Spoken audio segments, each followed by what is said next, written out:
person approach. You ask why? I know everything. Give me those equations. I simplify them. Give me those problems. I solve them. Give me that peace. I correct it. Oh, it feels so good to be a genius. Sometimes I wondered maybe I was born a long time ago. Then I would have created all the inventions in this world. Maybe yes. Maybe yes.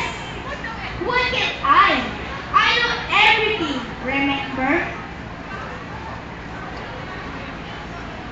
My mother calls me Jean. My nickname. She has been my inspiration. Or I mean, assistant ever since. How can she be my mentor? I know a lot more than her. My father? Oh, I don't know him. I refuse to know him.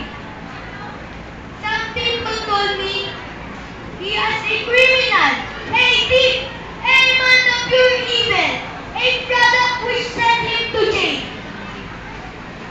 Some people told me he was changed. I don't believe them. I tend to react when they connect him to me. I can stand it. I hate those people who stand in the way and does something without my approval. Only I know what's right. Mom, where's the document in my table?